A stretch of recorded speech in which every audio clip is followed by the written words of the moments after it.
बिस्मिल्लाहिर्रहमानिर्रहीम। अस्सलाम वालेकुम स्टूडेंट्स। आज का हमारा लेक्चर जो है ये भी केमिस्ट्री के साथ बहुत ज़्यादा रेलेवेंट है।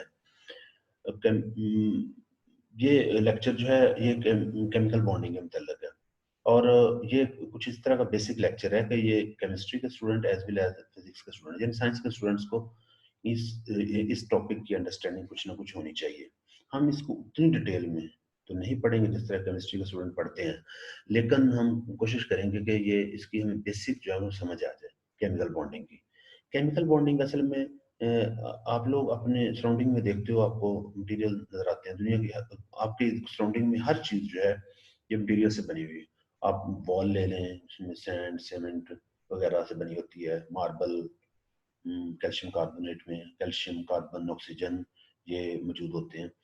या फिर आप लोग कोई भी खाने पीने वाली चीज़ों को देख लें, इन तमाम के अंदर एटम्स होते हैं, इन ये कंपाउंड्स हैं और इन कंपाउंड्स के अंदर एलिमेंट हैं, एलिमेंट के एटम्स हैं और वो एटम आपस में बॉन्ड है। अगर बॉन्डिंग होगी तो ये मटेरियल बनेंगे जो हम एवरीडे लाइफ में जिनको इस्तेमाल करते हैं। और ये बॉन्डिंग की इम्पोर्टेंस भी इस हवाले से हम कह सकते हैं। तो ये अब एलिमेंट जो है ये बॉन्ड बनाते क्यों हैं, ये बनाने की वजह क्या है, क्यों ये बाउंड होते हैं आपस में। तो ये इस तरह का ये हमारा टॉपिक है, उनकी बॉन्डिंग कैसे होती है और फिर ये बॉन्ड की टाइप कितनी है, ये सारा कुछ हम डिटेल से पढ़ेंगे। तो केमिकल बॉन्डिंग असल में ये केमिकल बॉन्डिंग दो तरह के इंटरेक्शन से इसकी वजह से होती है। नंबर वन है इंट्रामालिक्यूलर इंटरेक्शन और दूसरी इंटरमालिक्यूलर इंटरेक्शन। इंट्रामालिक्यूलर इंटरेक्शन में एक मॉलिक्यूल के अंदर किस तरह एटम जो है वो आपस में बाउंड है। तो वो इंटरेक्शन जो है वो आयनिक और कोवलेंट या फिर मेटालिक बॉन्डिंग हो सकती है। यानी बॉन्ड असल में कनेक्शन है ये एटम्स के दरमियान किसी मॉलिक्यूल के अंदर, जिसको हम इंट्रामॉलिक्यूलर इंटरेक्शन कहते हैं। और इसके साथ साथ इनकी मॉलिक्यूल्स की इंटरमॉलिक्यूलर इंटरेक्शन भी है, यानी एक कंपाउंड के अंदर, एक मटेरियल के अंदर जो मॉलिक्यूल है वो आपस में भी इंटरेक्ट करते हैं। एक तो मॉलिक्यूल के अंदर एटम इंटरेक्ट करते हैं, एक मॉलिक्यूल भी इंटरेक्ट करते हैं आपस में। और मटेरियल की जो प्रॉपर्टीज हमें नजर आती हैं कि ये मटेरियल हार्ड है या सॉफ्ट है, इसका मेल्टिंग या बॉइलिंग पॉइंट लो है या हाई है, तो इस ये बेस करता है इंट्रामॉलिक्यूलर बॉन्डिंग पर, ज्यादा बेस करता है और बहुत थोड़ा बेस करता है इंटरमॉलिक्यूलर इंटरेक्शन पर भी। इंट्रामॉलिक्यूलर इंटरेक्शन असल में बॉन्डिंग है जिसको आज हम डिस्कस करेंगे। लेकिन मैं थोड़ा सा ये बता दूं कि इंटरमॉलिक्यूलर इंटरेक्शन जो है ये भी प्रॉपर्टीज को अफेक्ट करती है, बहुत थोड़ा अफेक्ट करती है, इसका अफेक्ट है। तो इंटरमॉलिक्यूलर इंटरेक्शन वैसे तो कई टाइप्स के हैं, लेकिन अगर हम मैं एग्जांपल के तौर पर डाइपोल डाइपोल इंटरेक्शन की बात करूं, तो जब मटेरियल के अंदर मॉलिक्यूल इकट्ठे होते हैं तो मॉलिक्यूल के अंदर एटम्स, मॉलिक्यूल एटम से मिलकर बनते हैं और एटम का पॉजिटिव पार्ट न्यूक्लियस भी है और नेगेटिव पार्ट इलेक्ट्रॉन्स भी हैं। तो मॉलिक्यूल असल में मटेरियल के अंदर अपने आप को इस तरह अलाइन कर लें कि किसी भी मॉलिक्यूल का जो पॉजिटिव पार्ट है वो दूसरे मॉलिक्यूल के नेगेटिव पार्ट की तरफ अलाइन कर ले, तो इस तरह उनके पोल्स बन जाते हैं और उन पोल्स में अट्रैक्शन पैदा हो जाती है जिसको हम डायपोल डायपोल इंटरेक्शन कहते हैं। और इसका भी मॉलिक्यूल की प्रॉपर्टी पर या मटेरियल की प्रॉपर्टी पर असर है। लेकिन यहाँ हम इंटरमॉलिक्यूलर इंटरेक्शन को या फोर्सेस को नहीं देखेंगे, बल्कि इंट्रामॉलिक्यूलर इंटरेक्शन को देखेंगे, जो मॉलिक्यूल के अंदर इंटरेक्शन हैं, एटम की इंटरेक्शन। एटम्स की इंटरेक्शन बॉन्डिंग है, बॉन्डिंग है, कनेक्शन है, जिनको हम डिटेल से पढ़ेंगे, देखेंगे अभी। केमिकल बॉन्डिंग की वजह से ही मटेरियल बनते हैं, तो हम इसी केमिकल बॉन्डिंग को यहाँ डिस्कस करते हैं। केमिकल बॉन्डिंग को अगर हम देखें तो बेसिक रूल जो ऑक्टेट रूल है, इसको फॉलो करते हुए एटम बॉन्ड बनाते हैं। असल में एटम्स चाहते हैं अपने आप को स्टेबल करना, क्योंकि दुनिया की हर चीज अपने आप को स्टेबिलिटी की तरफ ले जाना चाहती है, स्टेबल रखना चाहती है। तो ये स्टेबिलिटी के लिए एटम ऑक्टेट रूल को फॉलो करते हैं।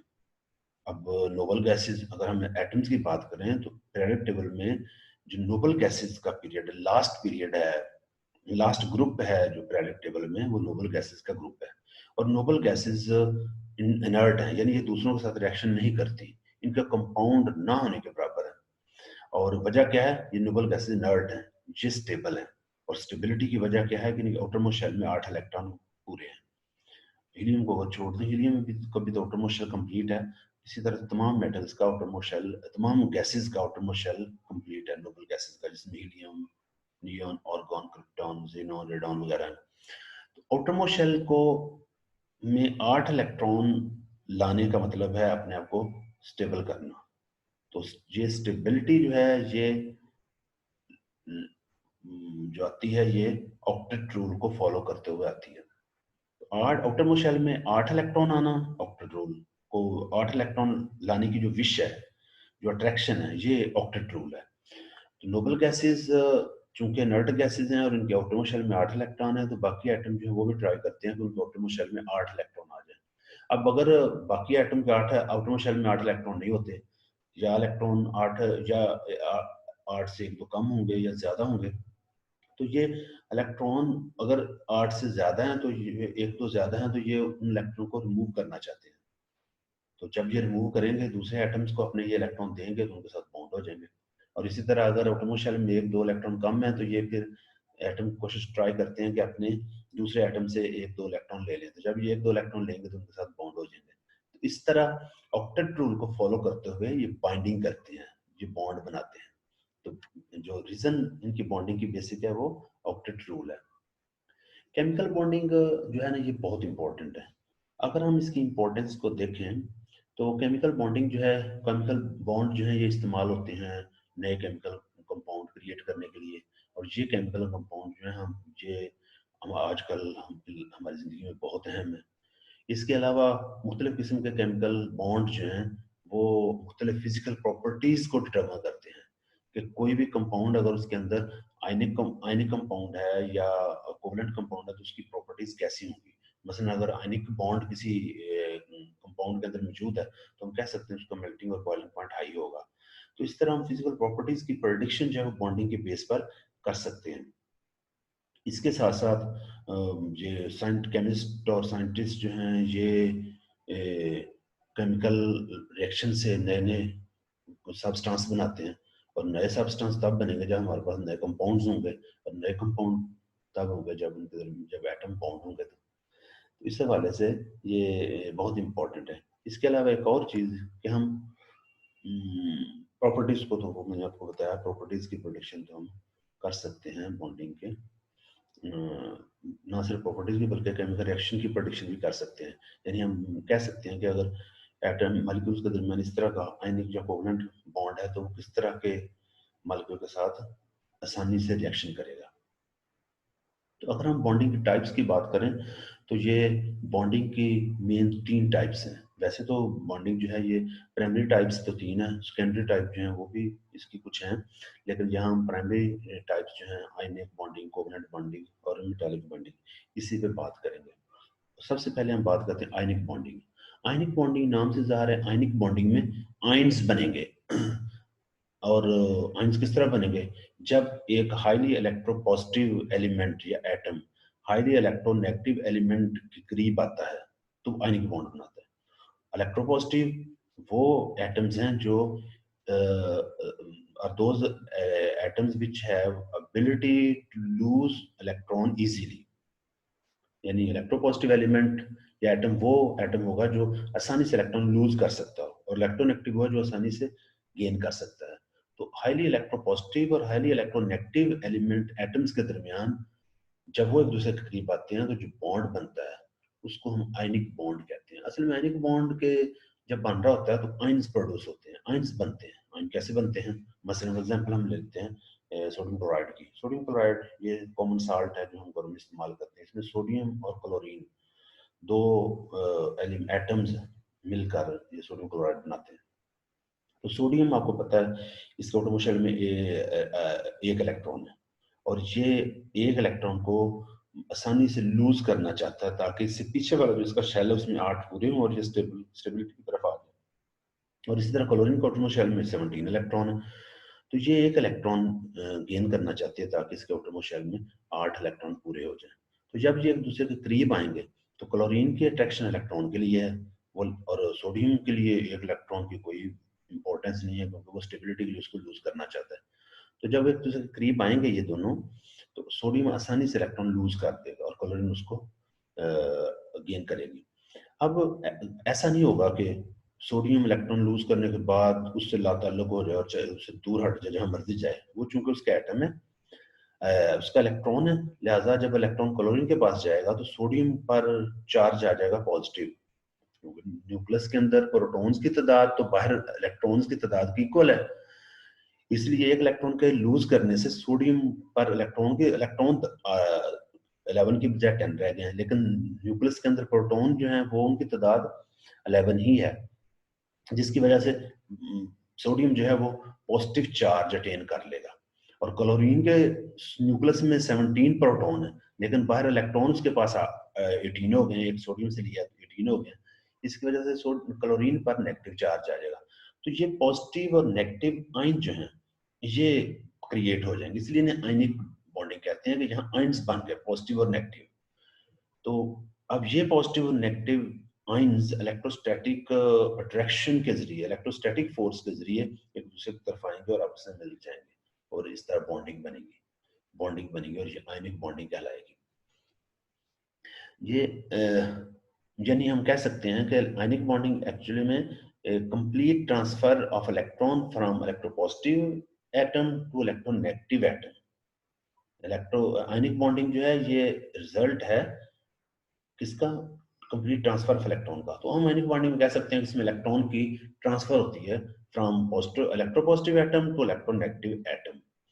अब यहाँ क्वेश्चन एग्जाम में आता है कि अगर ये आयन बन गए हैं और आयन जब प्रोड्यूस हुए हैं तो ये आयन एक दूसरे के करीब तो आए हैं, लेकिन एक दूसरे के अंदर इलेक्ट्रोस्टैटिक, ये सोडियम क्लोराइड में सोडियम और क्लोराइड आयन सेपरेट मौजूद होते हैं, खास डिस्टेंस पर मौजूद है, मर्ज नहीं होते।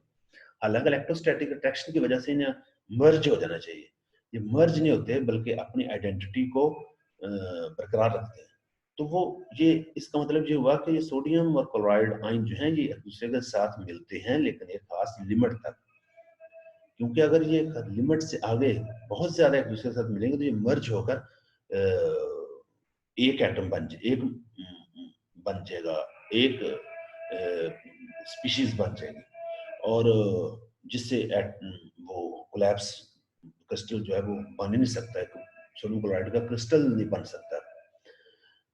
तो ये एक एक एक फासले तक क्यों अपने आप को रोक लेते हैं, इसकी रीजन क्या है? इसकी रीजन यही है कि according to Pauli exclusion principle, हर चूंकि जब सोडियम अपना एक इलेक्ट्रॉन देगा क्लोरीन को तो उसके बाकी इलेक्ट्रॉन जो है पॉली एक्सक्लूजन प्रिंसिपल के मुताबिक वो सारे इलेक्ट्रॉन जो हैं वो अपने शेल्स के अंदर ऑर्बिटल में अपने आप को उन्होंने एडजस्ट किया हुआ है।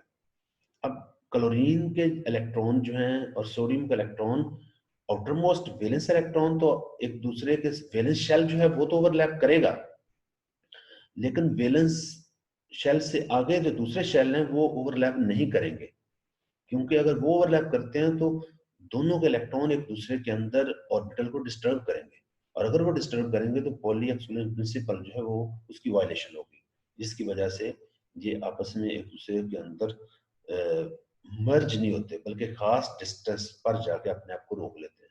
तो आयनिक बॉन्डिंग में आयन जो है वो एक दूसरे से इलेक्ट्रोस्टैटिक फोर्स की वजह से मिलते तो हैं, लेकिन इस हद तक नहीं मिलते कि वो मर्ज हो जाए, मर्ज नहीं होते बल्कि अपनी आइडेंटिटी को बरकरार रखते हैं, वो बॉन्डिंग हो जाती है और बॉन्डिंग के नतीजे में नया जो है वो कंपाउंड बनता है।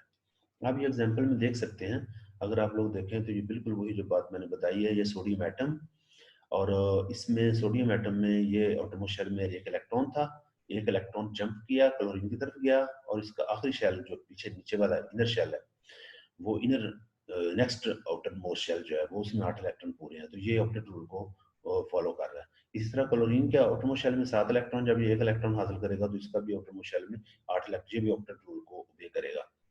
तो दोनों अब आयन जो है ये ऑक्टेट रूल को फॉलो कर रहे हैं, लेकिन साथ साथ सोडियम पॉजिटिव आयन बन गया और क्लोरीन जो है वो नेगेटिव आयन क्लोराइड आयन बन गया। तो अब ये दोनों इलेक्ट्रोस्टैटिक अट्रैक्शन की वजह से मिलेंगे और बॉन्ड बनेगा, आपको ये नजर आ रहा है। कोवलेंट बॉन्डिंग दूसरी टाइप जो है ये कोवलेंट बॉन्डिंग है।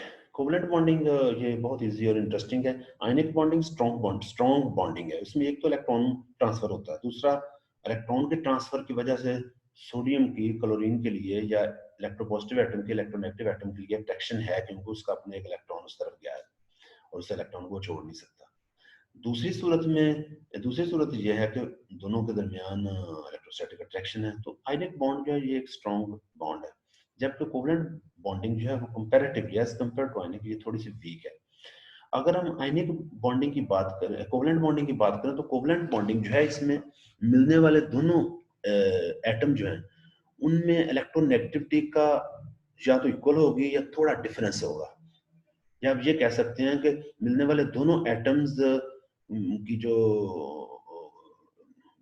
एबिलिटी है इलेक्ट्रॉन को अट्रैक्ट करने की वो एक जैसी है या उनमें बहुत थोड़ा डिफरेंस है।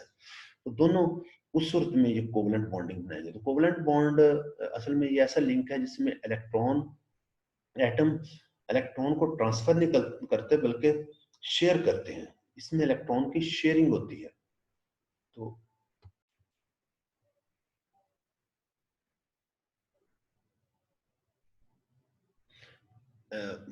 इलेक्ट्रॉन का मतलब है attraction for shared pair of electron, यानी जब एटम आपस में बाउंड होते हैं तो उनमें जो इलेक्ट्रॉन जो जिन इलेक्ट्रॉन की वजह से बाउंड होते हैं उनकी जो उनको अट्रैक्ट करने की जो एबिलिटी है इसे हम इलेक्ट्रॉन एक्टिविटी कहते हैं। तो कोवलेंट बॉन्डिंग में इलेक्ट्रॉन की शेयरिंग होती है। दो एटम है, फर्ज कर लेते हैं हम दोनों एटम क्लोरीन के हैं। अब दोनों क्लोरीन के एटम को एक इलेक्ट्रॉन एटमॉस्फेयर शेल को कंप्लीट ऑक्टेट रूल को फॉलो करने के लिए एक एक इलेक्ट्रॉन चाहिए। अब कोई भी क्लोरीन का एटम जो है वो इलेक्ट्रॉन दे तो नहीं सकता। इस सूरत में अगर क्लोरीन आपस में मिलकर, आपको पता है क्लोरीन जो है जो Cl2 की फॉर्म में होती है, इसका मतलब क्लोरीन एटम के दरमियान बॉन्ड होता है, और ये बॉन्ड जो है ये कोवलेंट बॉन्ड है, क्योंकि मिलने वाले तो अगर आप देखें इसमें एग्जांपल अगर हम वाटर के लेते हैं तो वाटर में ऑक्सीजन के साथ हाइड्रोजन के दो एटम्स मिले होते हैं और वाटर मॉलिक्यूल बनता है।